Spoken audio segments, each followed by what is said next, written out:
Assalamualaikum warahmatullahi wabarakatuh. Waalaikumsalam warahmatullahi wabarakatuh. Alhamdulillahil jabbaril qahhar, al-azizil ghaffar, khaliqil jannati wan nar. Wassalatu wassalamu ala sayyidina Muhammadinil Mukhtar wa ala alihi wa ashabihil adhar, amma ba'du. Saudara-saudara kaum muslimin rahimakumullah. Pada pertemuan terdahulu di dalam membicarakan tentang hari kiamat, saya sudah menjelaskan bahwa setelah manusia menghadapi pengadilan Qadhi Rabbul Jalil, pada akhirnya terbagilah manusia dalam dua kelompok besar, fariqun fil jannah wa fariqun fis sa'ir. Sekelompok orang masuk ke dalam surga dan segolongan lainnya lagi masuk ke dalam neraka. Maka pada pertemuan kali ini kita akan membicarakan tentang surga dan calon-calon penghuninya. Surga dalam Al-Quran selalu disebut dengan kata-kata jannah, yang wujudnya surga itu sesungguhnya merupakan suatu tempat di akhirat nanti, yang di dalam tempat itulah Allah akan memberikan balasan berupa kenikmatan yang tiada terhingga kepada hamba-hambanya yang saleh, yang bentuk kenikmatan itu dijelaskan Allah dalam hadis kursinya. A'dadtu li'ibadiyas salihin ma la aynun ra'at wa la uzunun sami'at wa la khatar ala qalbil bashar. Aku sediakan buat hamba-hambaku yang saleh satu kenikmatan yang belum pernah dilihat oleh mata, belum pernah terdengar oleh telinga, dan belum pernah terdetik dalam hati manusia tentang kenikmatan yang semacam itu. Jadi kalaupun dalam banyak ayat-ayat Al-Quran Allah menggambarkan tentang surga yang di bawahnya mengalir sungai-sungai, jangan disamakan dan dibandingkan dengan sungai yang ada di dunia ini. Kalau surga bercerita tentang pohon dengan segala buah-buahnya, jangan samakan dengan pohon dan segala buah-buahan yang ada di dunia ini. Kalau surga bercerita tentang istana, tentang tempat tidur, tentang permadani dan sebagainya, seluruhnya tidak sama dan tidak bisa disamakan atau dibayangkan dengan yang kita hadapi dalam kehidupan di dunia ini. Di sanalah manusia akan menemukan kehidupan yang hakiki, yang sebenar-benarnya, yang tidak akan pernah berubah untuk selama-lamanya. Adapun kehidupan di dunia ini, boleh saja kita katakan kehidupan yang kamuflase, fata morgana, atau dalam bahasa agama sering disebut dengan kehidupan khayali. Ia berubah, ia bertukar, ia berganti oleh pergeseran masa dan pertukaran waktu. Kita jadi orang kaya di dunia, bagaimanapun kayanya kita, kekayaan itu tidak lain adalah kekayaan khayali namanya. Hari ini dia kaya, besok dia boleh jatuh bangkrut.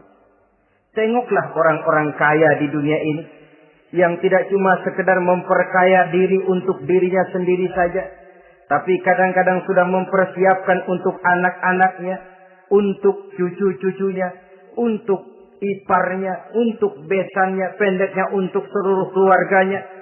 Tidak cukup harta cuma untuk 1, 2, 3, bahkan sampai 7 keturunan. Tidak cukup dengan uang miliaran, malah triliunan. Tidak cukup dengan punya tanah yang luas, malah gunung dibeli, laut dibeli, langit pun kalau dijual mau dibeli. Sudah melampaui batas yang dinamakan kewajaran, dihinggapi penyakit rakus bin serakah alias tamak.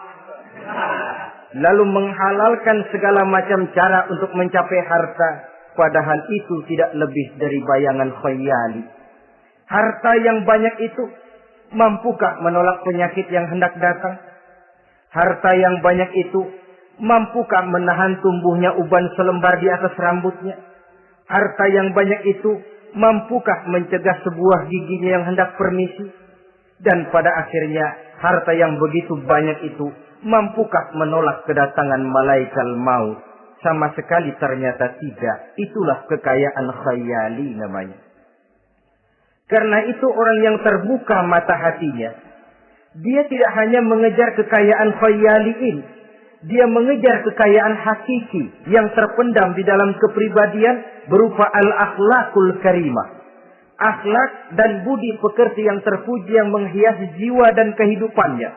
Ada sifat sabarnya, ada sifat syukurnya, ada sifat qanaahnya, dan segala macam akhlak yang terpuji. Itulah kekayaan jiwa yang tidak bisa dinilai dengan materi.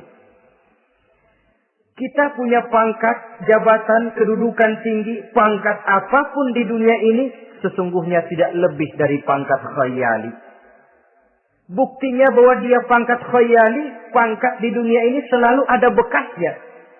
Saudara kenal ada bekas camat? Ada? Ada bekas lurah, ada bekas gubernur, ada bekas menteri, ada bekas presiden. Hari ini dia lurah, besok bekas lurah. Hari ini dia camat, besok bekas camat. Hari ini dia menteri, besok bekas menteri. Pangkat khayali. Maka Quran menganjurkan jangan pangkat khayali yang kita kejar mati-matian. Sampai menggunakan sistem jilat atas, injak bawah, sikut kiri kanan, yang penting dapat kedudukan. Padahal itu tidak lebih daripada pangkat khayali. Quran menganjurkan carilah pangkat hakiki. Kedudukan di sisi Allah, maqam di sisi Allah, itulah pangkat yang sebenarnya. Apa jalan ke arah sana? Quran memberikan petunjuk. Wa minal laili fatahajjad bihi nafilatan lak. Asa ayyab'asaka rabbuka maqaman mahmuda. Di keheningan malam, dikala orang tidur nyenyak, bangunlah engkau tahajud kepada Allah Tuhanmu. Pasti kalau itu kau laksanakan, Allah akan menempatkan engkau di satu tempat yang terpuji, mendapat pangkat yang hakiki dan bukan sekedar pangkat khayal. Kita berusia muda kita ini pun muda khayali. Berapa lama kita muda? Hari berubah jadi minggu, minggu bertukar menjadi bulan, bulan pergi datanglah tahun. Pergeseran masa dan pertukaran waktu membuat kita jadi berubah. Kulit yang tadinya kencang jadi lentur dan keriput. Segalanya berubah. Oleh karenanya, pada kehidupan di surga nanti, orang akan menemukan kehidupan yang hakiki. Yang tidak akan pernah berubah untuk selama-lamanya. Nah, kita akan mulai dengan menjelaskan bagaimana sebenarnya keadaan surga itu. Pertama, luasnya. Berapa sih luasnya surga? Dengan logika, sekarang ini dunia dihadapi dengan kekhawatiran terhadap peledakan penduduk yang nyaris tidak terkendali. 5 miliar lebih jumlah manusia yang nongkrong di permukaan bumi. Tapi sesungguhnya planet bumi yang kita tinggali ini cuma satu planet kecil dari 9 buah planet yang berada dalam sistem tata surya matahari yang lazimnya kita namakan galaksi. Selain tata surya matahari yang namanya galaksi itu, masih terdapat lagi galaksi-galaksi lain yang dengan sendirinya juga dikitari oleh planet-planet lain. Dan bumi kita yang kita tinggali ini, yang dihuni oleh tidak kurang 5 miliar manusia, hakikatnya cuma setitik debu di tengah angkasa alam yang luas ini. Oleh karenanya, di dalam surah Ali Imran ayat 173, ayat 133, Allah Subhanahu wa taala menjelaskan, "Wasari'u ila maghfiratin min rabbikum wa jannatin arduha as-samawati wal ardu u'iddat lil muttaqin." bersegeralah kamu menuju ampunan Allah dan surga yang luasnya seluas langit dan bumi. Seluas langit dan bumi. Sedangkan langit oleh mata telanjang ini kan tidak pernah kelihatan. Yang nampak oleh kita biru di atas itu cuma batas titik pandangan manusia yang terjauh. Dan konon itu adalah refleksi sinar matahari yang menyentuh air laut, melahirkan warna biru. Sedangkan hakikat langit itu sendiri sampai hari ini belum terjangkau oleh kemajuan ilmu pengetahuan.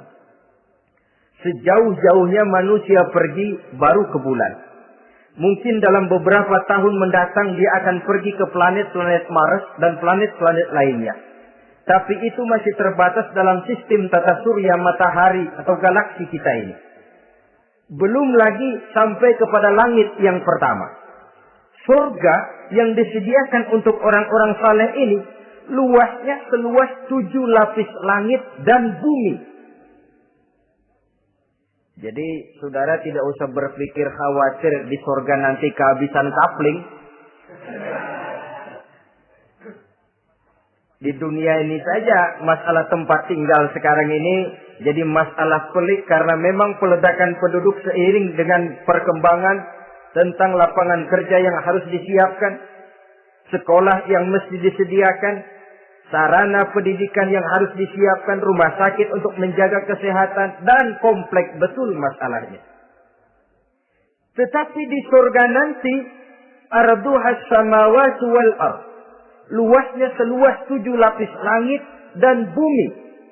Satu keluasan yang hanya Allah saja yang maha tahu tentang batas-batasnya. Itu tentang luasnya surga. Lalu bagaimana keadaan di surga? Apakah ada bangunan-bangunan, taman-taman, kebun-kebun? Tentu ada. Di surga ada kebun yang tanamannya berupa tumbuh-tumbuhan dan menghasilkan buah-buahan yang buah-buahannya pun boleh dimakan oleh manusia karena tidak akan pernah ada larangan lagi dalam kehidupan di sana. Dalam surah Ar-Rahman ayat 54 misalnya kita dapati penjelasan dari Allah Subhanahu wa taala, "Wa janal jannataini dan." Begitu juga dalam surah Waqiah ayat 32 dan 33. Allah menjelaskan, "Wa fakihatin katsiratin la maqtu'ati wa la mamnu'ah." Dan di dalam surga itu terdapat buah-buahan yang sangat banyak sekali, yang tidak pernah putus-putusnya, wala mamnu'ah, dan tidak dilarang untuk mengambilnya. Yang dimaksud la maqtu'ah, tidak terputus, artinya buah-buahan di surga itu begitu kita petik keluar lagi gantinya. Dipetik lagi keluar lagi gantinya. La maqtu'ah, tidak pernah putus. Lainkan pohon di dunia ini. Ini hari kita petik keluar lagi kapan? Musim tahun depan. Nungguin kita. La maqtu'ah, tidak pernah terputus buah-buahan itu. Wala mamnu'ah, dan tidak terlarang untuk memetiknya. Adakah pohon pisang? Pohon pisang ada. Anggur banyak. Delima pun ada. Tetapi sekali lagi, bagaimanapun hakikat buah di surga cuma sama dalam nama, tapi lain dalam wujudnya. Nanti saudara pikir, di surga pisang. Di sini juga banyak kalau cuma pisang mah. Di surga anggur. Di pasar banyak anggur. Ini cuma nama yang sama. Hakikatnya tentu berbeda. Sebab kalau hakikatnya juga sama, ya nggak usah sampai ke akhirat. Di sini pun cukup. Adanya nama-nama ini cuma untuk memberikan gambaran tentang buah-buah yang ranum, yang nikmat, yang lezat, dan yang digemari oleh manusia. Dan jangan heran, kalau di dunia ini biasanya pohon itu akarnya di bawah, buahnya yang di atas. Maka di surga nanti terbalik pohon itu. Akarnya yang di atas, buahnya yang ke bawah. Sehingga orang nggak perlu tangga Dan ngambil buah tinggal metik saja, nggak perlu naik, nggak perlu manjat, nggak perlu bersusah payah. Saudara-saudara kaum muslimin rahimakumullah. Kemudian bangunannya bagaimana? Surga itu pun bertingkat. Di dalam Al-Furqan ayat 10 Allah Subhanahu wa taala menjelaskan, Tabarakalladzi in syaa'a ja'ala laka khairan min dzalik jannatun tajri min tahtiha al-anhar wa yaj'al laka qusura. Maha suci Allah yang apabila ia menghendaki dijadikannya untuk kamu yang lebih baik daripada kehidupan dunia ini, yaitu surga yang di bawahnya mengalir sungai-sungai dan dibangunkannya untuk kamu istana-istana di dalam surga. Jadi bangunan di surga pun berbeda sesuai dengan amalan orang yang masuk ke dalamnya. Seperti halnya perumahan di dunia ini, ada yang masuk kelas pondok indah, ada juga yang masuk kelas pondok pindah. Itu kan tidak sama itu. Ada pondok indah, ada pondok pindah. Sudah pondok pindah lagi. Kenapa bisa berbeda begitu? Ya tergantung kekuatan ekonominya. Makin tinggi nilai kekuatan ekonominya, makin mampu dia mendirikan istana di dunia. Tapi di surga nanti, yang bikin mampu bukan ekonomi. Yang bikin mampu adalah amalan pada waktu hidup di dunia. Makin banyak amalnya, dengan sendirinya makin baguslah istananya di surga. Tetapi yang namanya surga, dapat empernya juga sudah lumayan betul itu. Seemper-empernya surga masih jauh lebih baik daripada sebagus-bagus istana di dunia ini. Taj Mahal, bangunan yang mengagumkan. Istana Raja Persia, bangunan yang menggiurkan. Sehebat-hebatnya istana dunia, masih jauh lebih mending empernya surga. Konon ya, menurut satu riwayat, baunya surga itu sudah bisa dicium 40 tahun perjalanan. Menurut riwayat lain 500 tahun perjalanan. Menurut riwayat satu lagi 70 tahun perjalanan. Baunya surga sudah dapat dicium oleh manusia.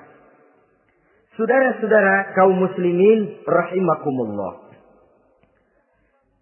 Nah, di dalam bangunan-bangunan surga itu, seperti halnya terdapatlah kamar-kamar ghuraf dalam istilah Quran itu, yang juga berisi dipan, ranjang, tempat-tempat tidur yang indah-indah, dilengkapi dengan kasur-kasur yang tebal dan empuk, bantal dan permadani yang daripadanya bertahtakan emas.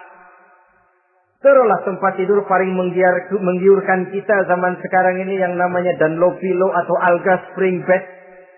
Sejauh itu bayangan kita menggambarkan masih belum apa-apanya ketimbang tempat tidur yang ada di surga itu nanti.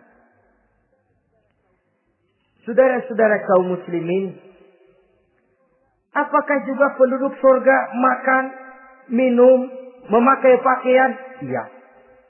Mereka akan beroleh gelas, piala, kendi, cerek, dan piring-piring yang terbuat dari emas dan perak. Tentu tidak usah gambarkan lagi macam emas dan perak di dunia. Emas dan peraknya akhirat, saudara-saudara. Tetap saja mana ainun ra'at, wala uzunun sami'at, wala khatara fi qalbil bashar. Belum pernah dilihat mata, belum pernah didengar telinga, dan belum pernah terdetik dalam hati manusia tentang wujud yang semacam itu. Apa pakaian mereka? Pakaian penduduk surga dari sutra yang lembut dan tebal, berwarna hijau. Kemudian saudara-saudara, sungai juga mengalir di sana. Mata airnya antara lain berwarna jernih. Ada yang air susu, ada yang sungai madu, ada yang khamar atau sungai arak. Dan penduduk surga boleh meminumnya. Tidak ada larangan sama sekali. Timbul pikiran konyol, kalau di surga orang pada minum arak, apa banyak yang teler di surga? Ya tentu tidak.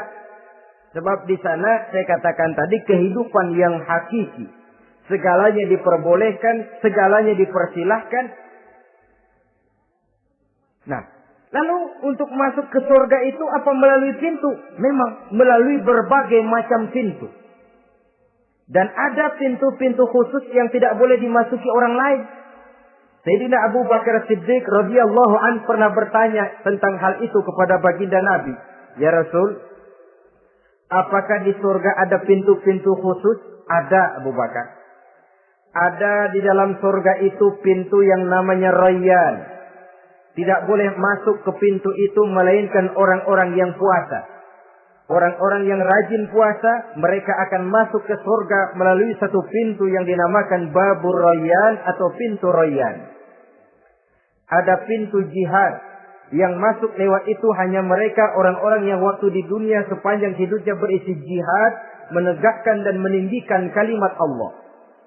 Ada Babus Sadaqah, pintu yang hanya boleh dilewati oleh orang-orang yang rajin bersedekah, ringan tangan dalam memberikan bantuan kepada orang-orang yang memang memerlukannya. Dan setiap orang melalui pintu yang sesuai dengan amalannya masing-masing. Ketika itu Abu Bakar bertanya, ya Rasul, apa ada orang yang dipanggil dari tiap pintu? Tiap pintu manggil dia. Kata Nabi, ada Abu Bakar, dan saya doakan kau masuk salah satu di antara orang yang dipanggil dari tiap pintu. Ini orang multi komplek ini. Puasa, dia ahli puasa. Soal jihad, sepanjang hidupnya dia jihad. Sedekah memang tangannya pemurah. Tahajud memang tiap malam. Sementara itu akhlaknya luhur. Tiap pintu manggil dia. Dalam hadis ada juga perempuan yang bernasib baik. Dijelaskan oleh Nabi. Iza sallatil mar'atu khamsaha. Wa samat sahraha. Wa hafizat farjaha. Wa ata'at zawjaha. Qila laha udkhuli min ayyi abwabil jannati syi'ti. Apabila seorang perempuan, dia kerjakan sholat yang 5 waktu, dia puasa di bulan Ramadan, dia jaga kehormatan dirinya, kemudian dia taat kepada suaminya, di akhirat nanti dikatakan kepada perempuan tadi, wahai perempuan, udkhuli min ayyi abwabil jannati syi'ti. Masuklah kamu ke dalam surga dari pintu mana saja yang kamu mau. Disuruh pilih, saudara-saudara. Nah, kalau kita waktu di dunia ini tidak ada keistimewaan amal, bingung mau masuk pintu mana. Ramadan puasanya kayak gendang. Depan doang sama belakang, penutupan sama pembukaan, peserta kehormatan. Tengah-tengahnya kosong. Nanti mau masuk pintu Rayyan, ditanya, ini pintunya orang yang puasa. Kamu puasa Ramadan? Puasa juga sih. Puasa juga sih bagaimana? Iya, pembukaan mau penutupan. Tengahnya kosong. Nggak bisa lewat pintu sini. Cari pintu lain saja. Mau masuk kita lewat pintu jihad. Ditanya lagi, kamu lewat sini apa merasa pernah berjuang membela agama waktu di dunia? Mau lewat pintu sholat, apa kau termasuk orang yang konsekuen menjaga sholat? Bersyukurlah kita kalau tiap pintu memanggil. Kalau tidak, adalah salah satu amal kita yang menunjukkan keistimewaan kita. Karena itu beramal nggak perlu banyak. Yang penting rutinnya, istiqomahnya.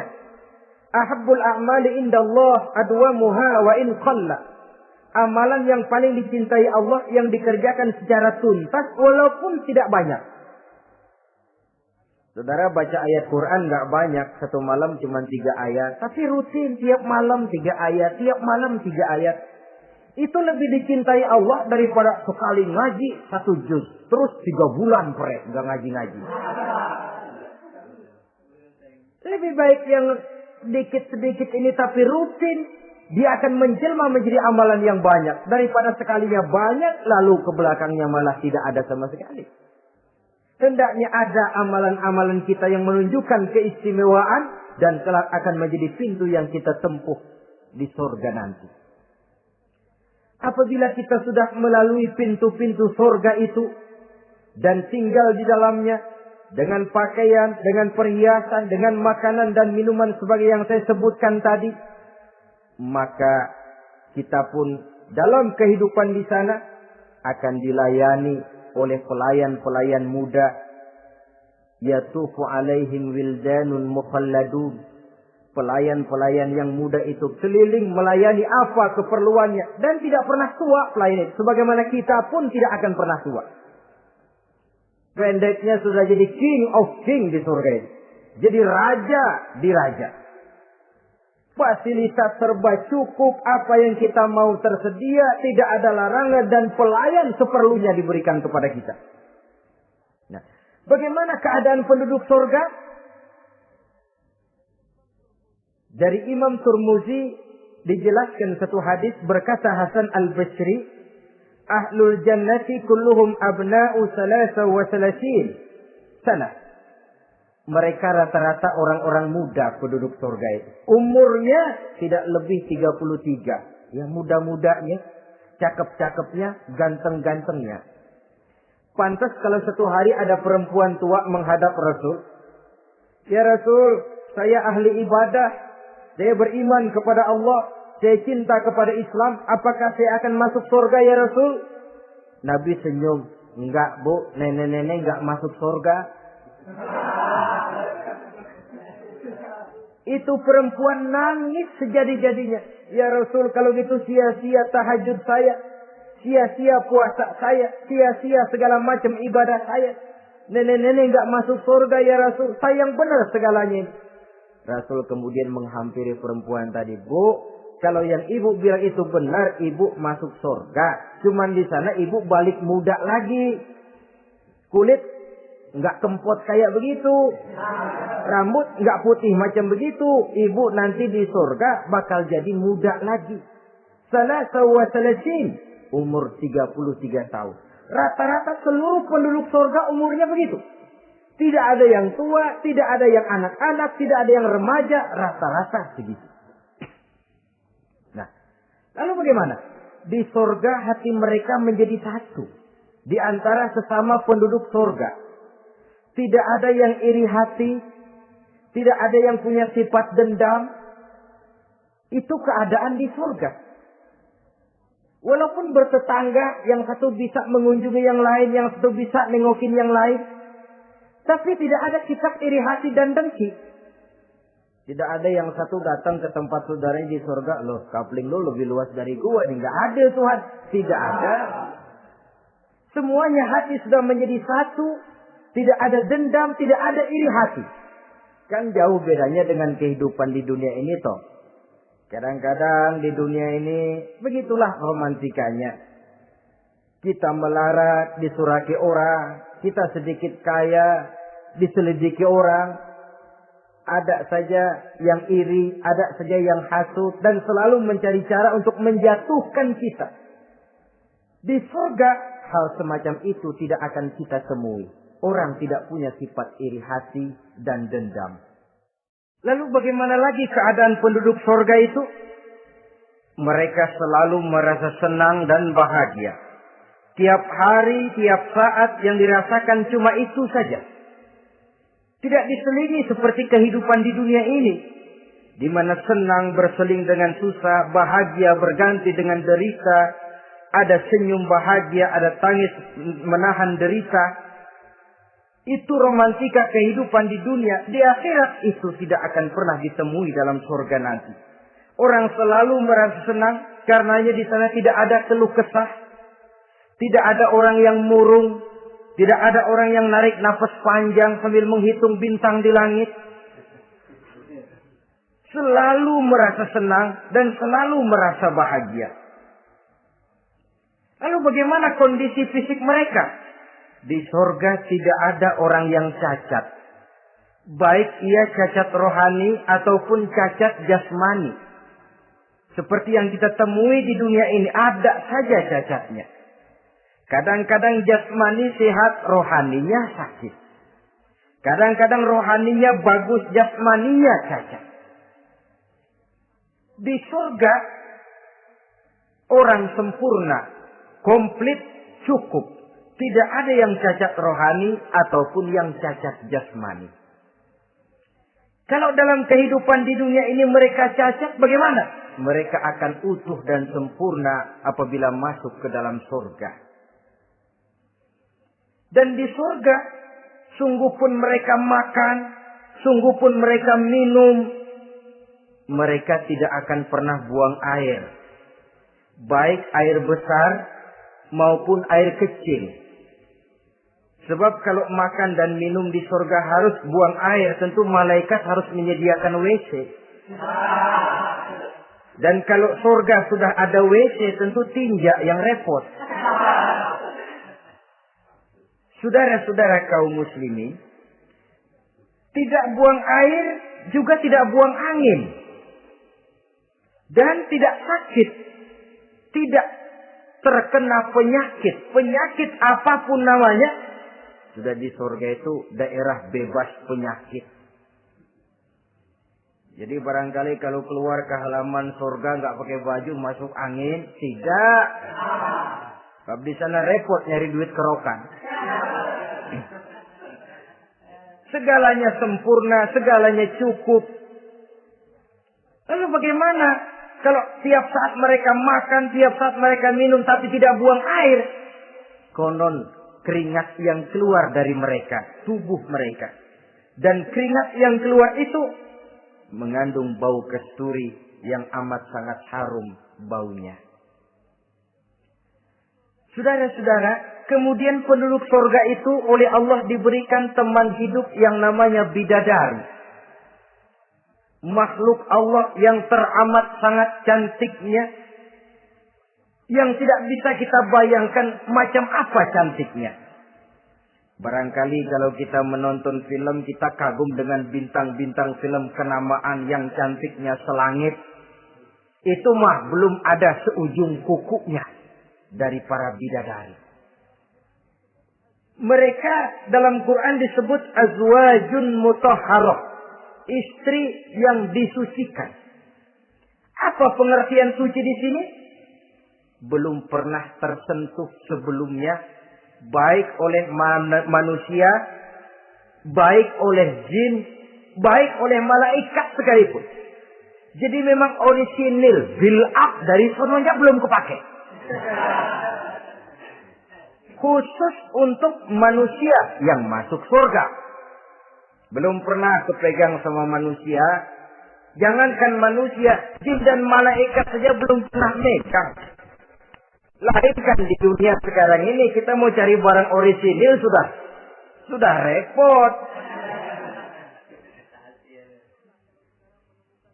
Ya mujurlah kalau saudara menemukan seorang gadis yang orisinil paten, masih build up, barangkali mujur. Tapi umumnya terutama di kota-kota besar, ya sudah kita dapat second hand juga masih lumayan. Kalau tidak rongsok-rongsok bener mah. Ini kadang-kadang sudahlah second hand, kondisinya juga 30%. Udah mesti nyervis melulu kita. Saudara-saudara, azwajun mutahharah belum pernah tersentuh oleh siapapun. Lalu makna tahara ini, mereka selalu suci. Tidak pernah baik menstruasi atau mencret. Tidak pernah.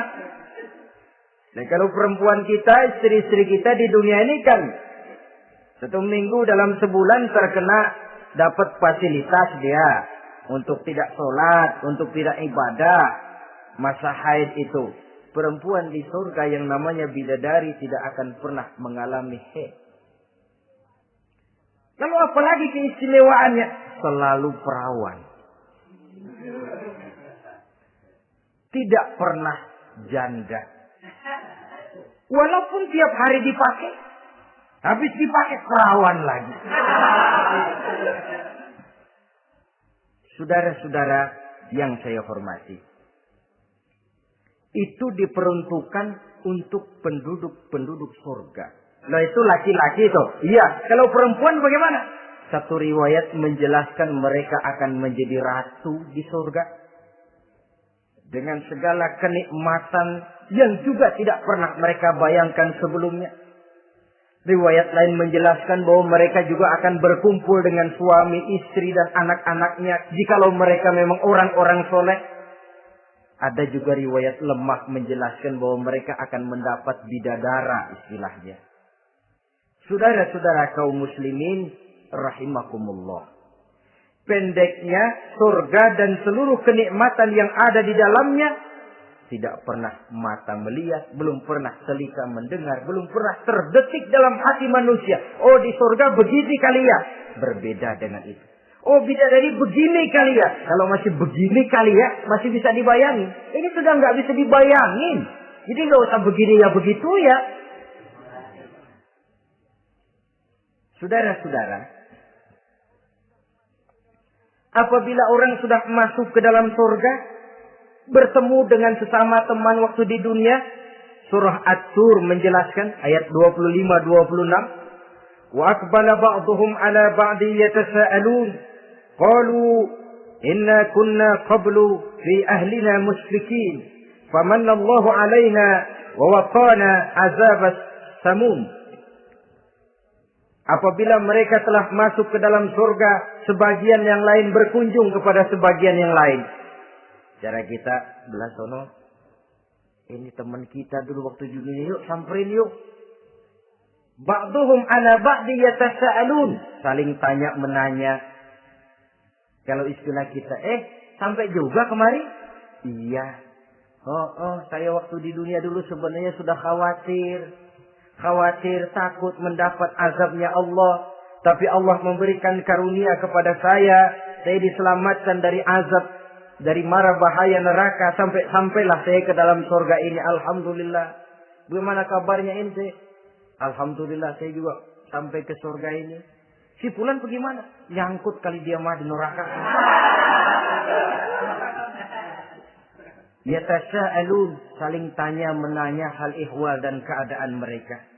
Tapi satu hal yang jelas, saudara-saudara, di surga nanti itu tidak ada perkataan yang sia-sia, tidak ada ucapan kotor, tidak ada omongan keji, dan tidak ada omongan kosong. Tidak ada omongan yang sia-sia, ucapan-ucapan yang kotor, mencaci maki, itu tidak ada. Karena sifat marah pun tidak ada dalam surga. Kalau di sini kadang-kadang sedikit marah sudah semrawut, kata-kata kita sudah out of control. Di sana tidak ada kata-kata kosong yang tidak ada manfaat dan tidak ada gunanya. Saudara-saudara kaum muslimin rahimakumullah. Kemudian yang terakhir, kita akan membicarakan apa saja nama-nama surga itu dan siapa calon orang-orang yang masuk ke dalamnya. Pertama, yang dinamakan Jannatul Firdaus atau surga Firdaus. Surga Firdaus ini oleh Allah Subhanahu wa taala disediakan untuk orang yang dijelaskan dalam surah Al-Mu'minun ayat 1 sampai dengan 11. Qad aflahal mu'minun. Beruntunglah orang-orang yang beriman. Jadi kalau saudara ingin dapat kapling di tempat yang namanya Firdaus, itu boleh pesan mulai sekarang. Nafas masih ada, Allah masih memberikan kesempatan untuk hidup, pesan tempat dari sekarang. Apa harga karcisnya? Pertama, qad aflahal mu'minun, harus beriman. Ini syarat mutlak. Tidak beriman, nggak usah minta karcis. Minggir. Ini karcis pertama harus untuk orang yang beriman. Setelah itu yang kedua apa? Allazina hum fi salatihim khashi'un. Mereka yang khusyuk di dalam salatnya. Jadi untuk mendapat tiket ke surga Firdaus itu setelah beriman khusyuk di dalam salat. Artinya khusyuk tarkul ghair li ajlil amal. meninggalkan yang lain dan hanya memfokuskan diri kepada satu pekerjaan yang sedang dihadapi. Kalau kita makan sambil ngobrol, itu namanya makannya nggak khusyuk. Sebab ada sambil ngobrolnya. Nah, sholat yang khusyuk, sholat yang di dalamnya tidak berisi yang lain kecuali sholat itu. Meninggalkan yang lain dan hanya memfokuskan diri saja untuk melaksanakan suatu amalan. Dan sholat khusyuk itu berat. Kadang-kadang waktu mau sholat kita nggak ingat apa-apa. Begitu sudah masuk takbir yang kita lupa malah kita ingat. Itu kurang ajarnya iblis. Mau sholat nyari dompet nggak ketemu, begitu takbir. Aduh, dompet di atas meja. Ini kalau sembahyang lama-lama digerataki orang nanti nih. Mulai kocar-kacir sholat kita. Makanya kata Imam Nawawi, sudah dinamakan khusyuk untuk tingkatan orang awam. Kalau pada waktu takbir dia ingat Allah. Begitu aja dulu dah tingkatan orang awam itu. Sebab yang namanya khusyuk itu hudurul qalbi wa sukunul jawarih. Hatinya ikut sholat, anggota badannya tenang tentram di waktu sholat. Khusyuk. Kalau waktu sholat garuk sono, garuk sini, kaki ketekas, ketekus. Sudah, anggota badannya nggak khusyuk. Atau anggota badannya tenang tentram, nggak gerak-gerak, cuma hatinya ngayap kemana-mana. Badannya di musola, hatinya di pasar. Itu juga nggak khusyuk. Dan itu berat. Karena itu, ini syarat kedua untuk mendapat tiket ke Firdaus. Imam Ali saja pernah dites oleh Rasul. Ya Ali, saya ya Rasul. Kalau kau bisa sembahyang khusyuk, aku boleh kasih kau serban. Kamu boleh pilih yang hijau atau yang putih nanti. Baik ya Rasul, sembahyang beliau 2 rakaat. Selesai salam ditanya, yang mana sorbannya li? Kata Imam Ali, yang hijau ya Rasul. Belum nengok, udah yang hijau ya Rasul. Kata Nabi, kalau begitu ente nggak khusyuk li. Kenapa? Mungkin tadi waktu sujud mikirin, ntar kalau gua ditawarin milih yang hijau aja dah. Belum nengok sudah menjawab. Saudara-saudara, yang ketiga, wallazina hum 'anil lagwi mu'ridun. Orang-orang yang menghindarkan diri dari ucapan dan perbuatan yang sia-sia, yang tidak ada gunanya. Ini tiket yang syarat yang ketiga untuk mendapat tiket ke Firdaus itu. Menghindarkan diri baik dari ucapan ataupun perbuatan yang sia-sia, yang tidak ada nilainya, baik dalam pandangan manusia, lebih-lebih lagi dalam pandangan Allah. Yang keempat, wallazina hum lizzakati fa'ilun. Mereka yang aktif membayar zakat. Kemudian yang kelima, wallazina hum li furujihim hafizun illa ala azwajihim aw ma malakat aymanuhum fa innahum ghairu malumin. Orang-orang yang memelihara kehormatan dirinya kecuali kepada istrinya atau kepada budak sahayanya. Pandai mengendalikan nafsu, tidak terperosok memperturutkan syahwatnya. Yang keenam, wallazina hum li amanatihim wa ahdihim ra'un. Orang yang pandai menjaga amanah dan pandai menepati janji. Saudara-saudara, kalau janji ditepati, sebab janji adalah hutang. Yang ketujuh, wallazina hum ala shalawatihim yuhafizun. Mereka juga selalu memelihara, tidak cuma sekedar khusyuk, tapi memelihara sholat dengan baik. Ayat ke-11 dari Al-Mu'minun ini ditutup oleh Allah dengan jelas, ulaika humul warisun allazina yarisuna al-firdausa hum fiha khalidun. Mereka itulah para ahli waris yang akan menerima warisan berupa surga Firdaus dan mereka kekal di dalamnya. Kalau tadi sudah kita tangkap bahwa begitu besar kenikmatan yang ada di dalam surga, ternyata barang yang mahal memang tidak mudah untuk didapat. Saudara-saudara, inilah surga Firdaus. Adapun yang kedua, nama surga itu disebut dalam Quran Jannatu Adnin. Surga Aden. Untuk siapa mereka? Dalam surah Ar-Ra'd ayat 22 dan 23 Allah menjelaskan wallazina sabaru ibtigha'a wajhi rabbihim wa aqamus shalah wa anfaqu mimma razaqnahum sirran wa 'alaniyah wa yadra'una bil hasanati sayyi'ata ulaika lahum 'uqbad dar jannatu 'adnin yadkhulunaha. Dan orang-orang yang sabar, wallazina sabaru, orang-orang yang sabar. Sabar dalam apa?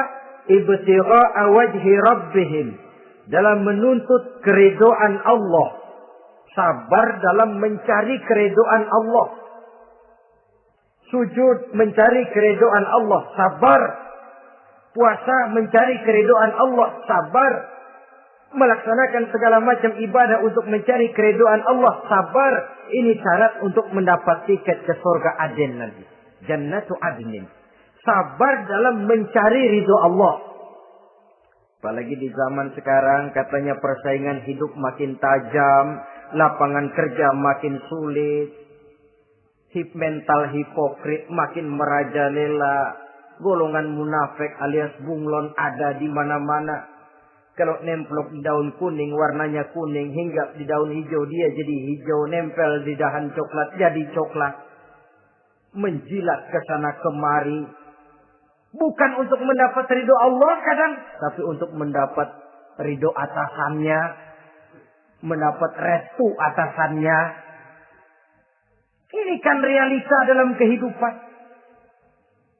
Saudara-saudara, mencari muka. Padahal seorang muslim ibtigha'a wajhi rabbihim, sabar dalam mencari ridho Allah. Lalu wa aqamus shalah, mereka mendirikan salat. Di sini hanya pengertian umum, mendirikan salat. Kalau dalam Firdaus tadi ditegaskan tidak cuma sekedar mendirikan tapi juga khusyuk dan memelihara. Ini mendirikan, saudara-saudara. Maaf, ada orang yang mengerjakan sholat, ada orang yang mendirikan sholat. Apa bedanya itu? Kalau mengerjakan sholat cuma sekedar gugur kewajiban. Pokoknya gugur kewajiban beres. Kadang-kadang pulang sembahyang Jumat nyabet sendal. Enggak sembahyang dia. Sembahyang. Kok nyolong sendal pulangnya? Itu baru ngerjain sholat. Belum mendirikan sholat. Kalau mendirikan sholat, selesai sholat, ajaran sholat diterjemahkan dalam kehidupan. Itu mendirikan namanya. Ada istimror, kontinuitas alias kesinambungan. Selesai sholat, akhlak sholat, ajaran sholat diterjemahkan di luar sholat. Itu makna aqamus sholat. Apalagi syarat yang ketiga untuk mendapat tiket ke surga Aden ini? Wa anfaqu mimma razaqnahum sirran wa 'alaniyah.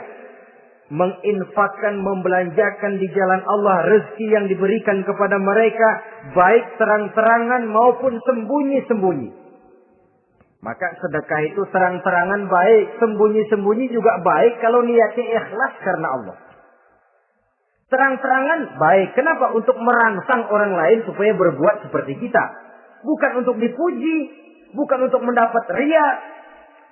Saudara-saudara, saya yang miskin nyumbang 100.000. Saudara berapa yang kaya? Ini boleh untuk merangsang orang lain. Tapi kalau untuk ria, itu tentu dilarang oleh agama. Terang-terangan boleh.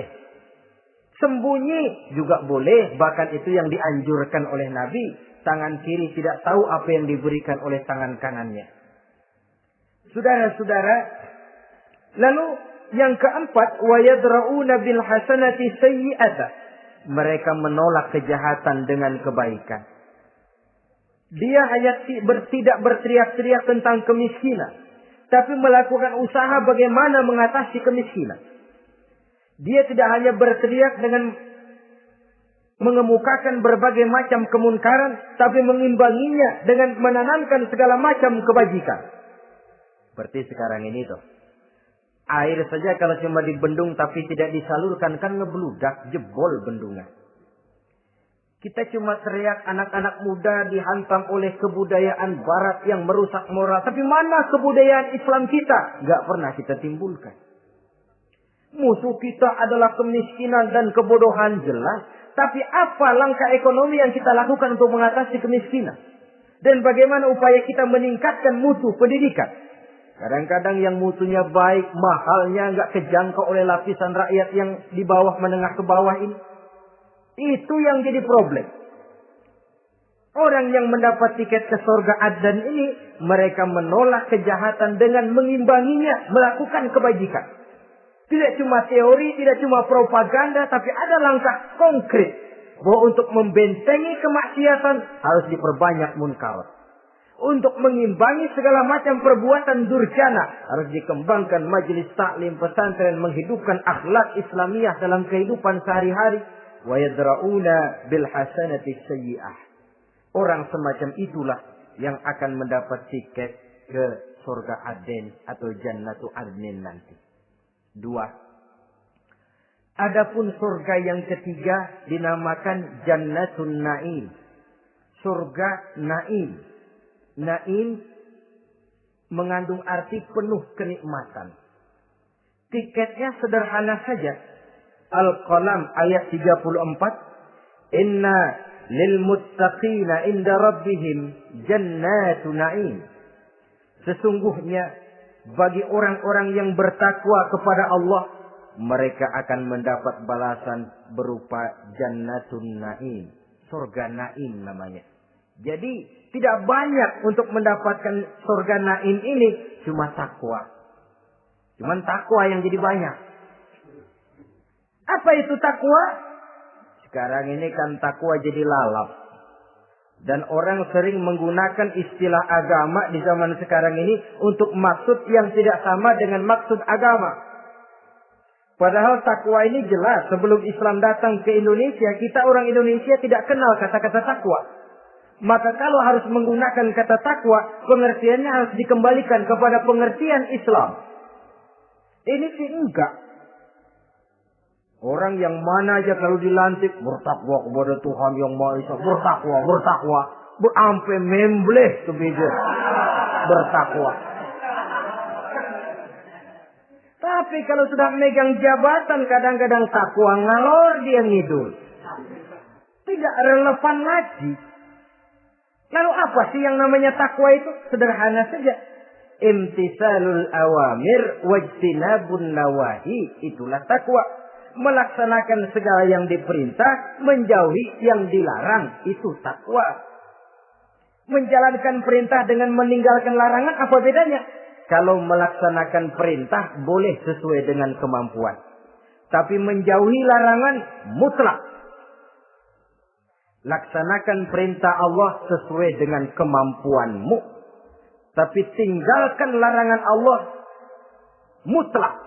Mampu tidak mampu, tinggalkan. Enak kalau ada perintah, jauhi larangan Allah semampu kamu. Ya enak, tinggal kita milih. Saya belum mampu ninggal teler itu. Lezat itu, belum mampu. Yang boleh semampu kita melaksanakan perintah. Sholat semampu kita. Asal jangan mampu lalu pura-pura tidak mampu. Puasa semampu kita. Jihad semampu kita. Tapi kalau sudah meninggalkan larangan mutlak, mampu tidak mampu, harus ditinggalkan. Jadi kelihatannya sederhana takwa ini, tapi masalahnya rumit. Melaksanakan yang diperintah, menjauhi yang dilarang. Dan itu tiket untuk mendapatkan surga Naim atau Jannatun Naim. Yang keempat, saudara-saudara, di antara nama surga itu ada yang disebut surga ma'wa atau Jannatul Ma'wa. Apa tiket untuk sampai ke sana? Surah An-Nazi'at ayat 40 dan 41. Wa amma man khafa maqama rabbih wa naha an-nafsa 'anil hawa fa innal jannata hiyal ma'wa. Sesungguhnya orang-orang yang takut kepada larangan Tuhannya, wa nahan nafsa 'anil hawa, dan sanggup mengendalikan nafsu, sanggup mengendalikan diri dari memperturutkan hawa nafsu, fa innal jannata hiyal ma'wa, surga ma'walah tempat tinggalnya nanti. Jadi tiket ke Jannatul Ma'wa ini, pertama khafa maqama rabbih, takut kepada batas-batas yang telah ditentukan oleh Tuhannya. Ini batasnya, kamu jangan nyebrang ke sini. Ini batas yang halal, ini yang haram, ini yang hak, ini yang batil, ini yang ma'ruf, ini yang munkar. Orang yang ingin mendapat tiket ke ma'wa, dia takut batas-batas itu. Lalu sanggup mengendalikan diri, tidak sampai memperturutkan hawa nafsunya. Itu tiket ke surga ma'wa. Yang kelima dinamakan surga Darussalam atau Jannah Darussalam. Dijelaskan dalam Al-An'am ayat 126 dan 127. Wa hadza siratu rabbika mustaqima wa qad fassalna al-ayati liqaumin yatadhakkarun lahum darussalam inda rabbihim wa huwa waliyuhum bima kanu ya'malun. Inilah jalan Tuhanmu yang lurus. Telah kami pisahkan ayat-ayat kami bagi kaum yang mau berpikir. Jadi kelihatan di sini untuk mendapat tiket ke Darussalam, istiqomah mengikuti jalan lurus. Istiqomah berpegang kepada Islam. Dan pandai membedakan apa yang memang oleh Allah sudah dibedakan. Antara yang hak dan batil, antara yang benar dan salah. Dan selalu ingat kepada ayat-ayat Allah. Itu surga Darussalam. Yang keenam dinamakan Darul Muqamah. Siapa penghuninya? Surah Fatir ayat 34-35. Wa qalu alhamdulillahillazi azhaba 'anna al-hazan. Inna rabbana laghafurun syakur. Allazi ahallana darul muqamah min fadlihi. La yamassuna fiha nasabun wa la yamassuna fiha lughub. Yaitu orang-orang yang senantiasa bertahmid, memuji kebesaran Allah Subhanahu wa taala, mereka akan mendapatkan Darul Muqamah. Yang ketujuh dinamakan surga Maqamul Amin. Ini pun disediakan untuk orang yang bertakwa, seperti dalam Ad-Dukhan ayat 51, innal muttaqina fi maqamin amin. Dan yang terakhir, yang kedelapan adalah surga khuldi atau Jannatul Khuldi. Dalam surah Al-Furqan ayat 15 dijelaskan, qul adzalika khairun am jannatul khuldi allati wu'idal muttaqun kanat lahum jazaan wa masira. Saudara-saudara kaum muslimin rahimakumullah. Oleh terbatasnya waktu, inilah sekelumit tentang surga dan calon-calon penghuninya. Mudah-mudahan dijadikan kita oleh Allah termasuk salah seorang di antara calon-calon yang kelak akan menjadi penghuni surga, mendapat kenikmatan yang kekal dan abadi di dalamnya. Amin ya rabbal alamin. Terima kasih atas segala perhatian. Mohon maaf atas segala kekurangan. Usikum wa nafsi bitaqwallah. Wassalamualaikum warahmatullahi wabarakatuh.